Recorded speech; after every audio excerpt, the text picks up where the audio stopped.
Nagmalampuson ang gipahigayong launching sa Fire Prevention Month sa lungsod sa Santa Cruz. Diin gitambungan kini sa nagkadayang grupo sa mga volunteers sama sa In-Search Rescue Team, Service Rescue Team o grupong amik. Nagmalipayon silang tanan sa maong launching uban sa temang kaligtasan sa sunog alamin, gawin at isabuhay natin.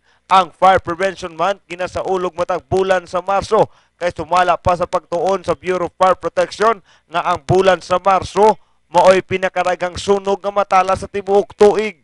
March we based on the national statistics, no, it shows that the month of March there are a lot of fire incidents that may happen, that may occur in a locality nationwide.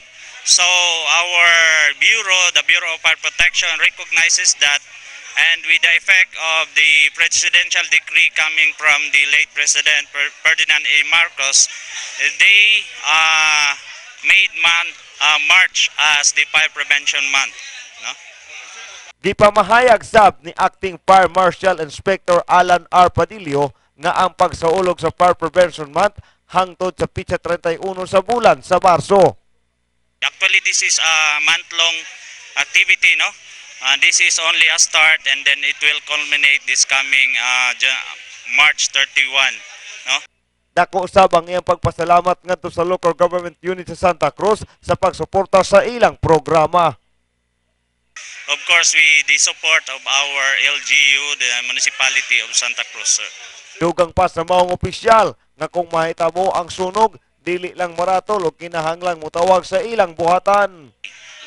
If ever there are prior incident, they must have to inform us in a way that they can use our hotlines. No, our hotline number here is 2720135. I say it again, 2720135. So anytime of the day, 24/7, we are made available for that hot numbers. Likayan sab ang paggamit og butang nga daling masunog aron malikayan ang disgrasya. For the public, we are encouraging very much careful, no, and extra cautious in times like this, no, especially this summer.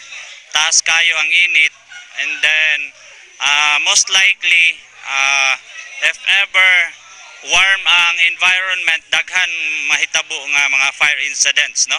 So I am encouraging the public to be extra careful, and then be knowledgeable enough in using appliances.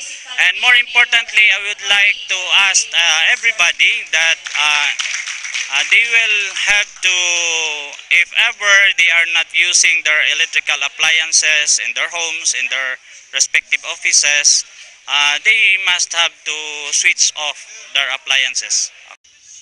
Pahimanglo nga to sa publiko sa Bureau of Fire Protection nga magamping sa sunog, ilabi na karong bulan sa Marso. Tungod kay bulan sa Marso mo ang natala nga pinakadaghang sunog sa tibuok tuig.